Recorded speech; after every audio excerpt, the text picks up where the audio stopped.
Ընտրություններին ընդառաջ հայաստանյան իշխանությունները հանկարծ հիշել են արցախցիների եւ նրանց խնդիրների մասին, սկսել են խոստումներ շռայլել, փորձում են գեղեցիկ ձևակերպումներով նոր նպատակներ սահմանել եւ այլն։ Իհարկե ես շատ վստահ եմ, որ արցախցիները ունեն այն վստահությունը եւ այն ամրապնդված մոտեցումը, որ այն իշխանությունը, որը կանաչ լույս է վարել ադրբեջանական ագրեսիայի համար, այն իշխանությունը,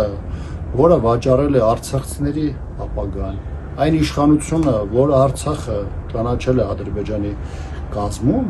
այդ իշխանությունները իրենց խոսքերով եւ քայլերով որևէ լայվ տեղ չեն տանելու։ Եստեղ առավել վտանգավոր եմ համարում այն հանգամանքը, որ իշխանությունները փորձում են մեր արցախյան տիրույթում թշնամություն եւ ատելություն սերմանել տարբեր խմբերի միջև, դրանով բաժանելով եւ վնաս հասցնելով այն պայքարի ուղղություններին եւ գաղափարներին, որը հնարավորություն է տալիս այսօր մոբիլիզացնել,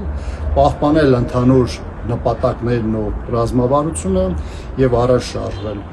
Ես վստահ եմ, որ արցախցիները իրենց խոսքով, իրենց կամքով եւ իրենց պայքարով դեռևս իրենց ասելիքն ու անելիքը